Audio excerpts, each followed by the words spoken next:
প্রথম বিশ্বযুদ্ধের ধ্বংসযজ্ঞের পর রাজনৈতিক অস্থিরতায় জর্জরিত ইতালি। অসহায় মানুষ খুঁজছিল এমন এক নেতা যে দেশকে শান্তি, স্থিতিশীলতা এবং শক্তির পথে নিয়ে যেতে পারবে। সে সময়ে অনেকেই ফ্যাসিস্ট শব্দটির অর্থ জানত না, কিন্তু এটি ধীরে ধীরে ইতালির জনগণের মধ্যে জনপ্রিয় হতে শুরু করে। একটি ধারণা যা হতাশার মাঝে মুক্তির প্রতীক হিসেবে গৃহীত হয়েছিল। এই ধারণার পেছনে যিনি ছিলেন তিনি বেনিতো মুসোলিনি, ইতালির এক স্পষ্টবাদী জোরালো বক্তা। তবে সে মুক্তির আশা খুব দ্রুতই ফ্যাসিবাদের নামে গণতন্ত্র ও ব্যক্তি স্বাধীনতার কবর রচনা করে।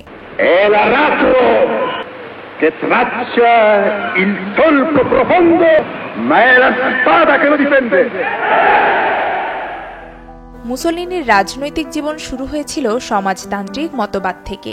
তার বাবা ছিলেন সমাজতন্ত্রী এবং মুসোলিনি শুরুতে সমাজতন্ত্রে বিশ্বাস করতেন, কিন্তু প্রথম বিশ্বযুদ্ধের সময় তার সেই মোহভঙ্গ হয়। তার বদ্ধমূল ধারণা হয় ইতালির পুনর্জাগরণের জন্য জাতীয়তাবাদী এবং কর্তৃত্ববাদী শাসনই একমাত্র পথ। 1919 সালে তিনি প্রতিষ্ঠা করেন ইতালিয়ান ফ্যাসিস অব কমব্যাট নামে একটি আন্দোলন, যার উদ্দেশ্য ছিল ইতালিতে ক্ষমতা প্রতিষ্ঠা এবং সহিংসতার মাধ্যমে রাজনৈতিক অস্থিরতার অবসান ঘটানো। ফ্যাসিবাদের আদর্শের কেন্দ্রে ছিল জাতীয় শক্তি ও কর্তৃত্বের পূর্ণ নিয়ন্ত্রণ। মুসোলিনির মতে একনায়কতন্ত্রই পারবে ইতালিকে ঐক্যবদ্ধ এবং শক্তিশালী করতে। এ লক্ষ্যে তিনি গঠন করেন ব্ল্যাক শার্টস, একটি সশস্ত্র ফ্যাসিস্ট বাহিনী, যা ইতালির বিভিন্ন অঞ্চলে সহিংসতা ও ভীতি প্রদর্শন করে বিরোধী শক্তিকে দমন করতে শুরু করে। 1922 সালে মুসোলিনি এবং তার ফ্যাসিস্ট বাহিনী রোম অন মার্চ নামক এক ঐতিহাসিক পদযাত্রার আয়োজন করেন। হাজার হাজার ফ্যাসিস্ট সমর্থকের পদযাত্রায় দেশজুড়ে বিশৃঙ্খলা ছড়িয়ে পড়ে। রাজা তৃতীয় ভিক্টর ইমানুয়েল বিপদের মুখে পড়ে মুসোলিনিকে প্রধানমন্ত্রী করার সিদ্ধান্ত নিতে বাধ্য হন। 39 বছর বয়সে মুসোলিনি ইতালির প্রধানমন্ত্রী হন। এরপর তিনি খুব দ্রুতই ক্ষমতা কেন্দ্রীভূত করতে থাকেন এবং 1925 সালে নিজেকে একনায়ক হিসেবে ঘোষণা করেন, যার উপাধি ছিল ইল দুসে, অর্থাৎ নেতা। মুসোলিনির ফ্যাসিবাদী শাসন ব্যবস্থা গণতন্ত্রের সব রকমের চিহ্ন ধ্বংস করে দেয়। তিনি স্বাধীন গণমাধ্যম বন্ধ করে সব প্রচার মাধ্যমকে ফ্যাসিবাদী প্রোপাগান্ডায় রূপান্তরিত করেন। রাজনৈতিক বিরোধীদের হত্যা, কারারুদ্ধ এবং নির্যাতনের মাধ্যমে ভয়ভীতি দেখানো হয়। শিক্ষা ব্যবস্থা বদলে শিক্ষার্থীদের মধ্যে শৈশব থেকেই ফ্যাসিবাদী আদর্শ ঢুকিয়ে দেয়া হয়। এমনকি পাঠ্যপুস্তকেও মুসোলিনির জীবনী স্থান পায়। মুসোলিনির সবচেয়ে বড় সামরিক পদক্ষেপগুলোর একটি ছিল 1935 সালে ইথিওপিয়া আক্রমণ।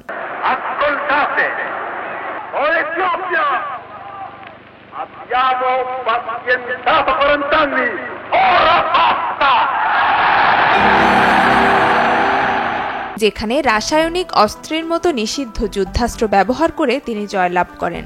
এই আক্রমণে ইথিওপিয়ার অসংখ্য নিরীহ মানুষ প্রাণ হারায় এবং মুসোলিনির ফ্যাসিবাদী সাম্রাজ্যের নিষ্ঠুরতা বিশ্বের কাছে পরিষ্কার হয়ে যায়।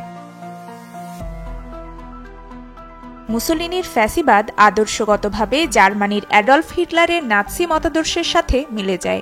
উভয়েই আন্তর্জাতিক নিষেধাজ্ঞার মুখোমুখি হয় এবং এ চাপ কাটাতে 1939 সালে প্যাক্ট অফ স্টিল নামক সামরিক চুক্তি স্বাক্ষরিত হয় দুই দেশের মধ্যে। এরই ফলস্বরূপ ইতালি দ্বিতীয় বিশ্বযুদ্ধে যোগ দেয়।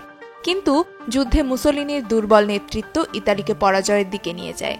রোমে মিত্রবাহিনীর বোমাবর্ষণ, জনসাধারণের অসন্তোষ এবং রাজনৈতিক অব্যবস্থাপনার কারণে মুসোলিনি জনসমর্থন হারাতে থাকেন। অবশেষে 1943 সালে ফ্যাসিস্ট কাউন্সিল এবং রাজা তৃতীয় ভিক্টর ইমানুয়েল তাকে ক্ষমতাচ্যুত করেন এবং গ্রেফতার করেন। জার্মান বাহিনী এসে ক্ষমতাচ্যুত মুসোলিনিকে মুক্ত করলেও তিনি ইতালি পুনরুদ্ধারে ব্যর্থ হন। 1945 সালে যুদ্ধ শেষ হওয়ার প্রাক্কালে মুসোলিনি এবং তার প্রেমিকা ক্লারা পেতাচ্চি জার্মান সৈন্যের ছদ্মবেশে পালানোর চেষ্টা করেন, কিন্তু বিদ্রোহী গেরিলা বাহিনী তাদের আটকায়। 28 এপ্রিল 1945-এ তাদের দুজনকেই গুলি করে হত্যা করা হয়। পরের দিন তাদের মৃতদেহগুলো মিলানে প্রকাশ্যে উল্টো করে ঝুলিয়ে রাখা হয়, যেন তাদের পরিণতি জনগণের সামনে চিরস্মরণীয় হয়ে থাকে। মুসোলিনির শাসনের ভয়াবহতা এবং নৃশংসতার কারণে আজকের দিনে রাজনৈতিক বক্তৃতায় ফ্যাসিস্ট শব্দটি একটি তীব্র গালি হিসেবে ব্যবহার করা হয়। ফ্যাসিজম কেবল রাজনৈতিক শাসন নয়, এটি একটি মানসিকতা, যেখানে জাতীয়তাবাদ এবং কর্তৃত্ববাদকে সমাজের উপর জোর করে চাপিয়ে দেওয়া হয়। যারা ব্যক্তি স্বাধীনতা ও গণতন্ত্রকে ধ্বংসের পথে হাঁটে, তাদের ভবিষ্যৎ কি হয় তা ইতিহাসের এই অধ্যায় আমাদের স্মরণ করিয়ে দেয়। নুসরাত আহমেদ উর্নিশা, যমুনা নিউজ।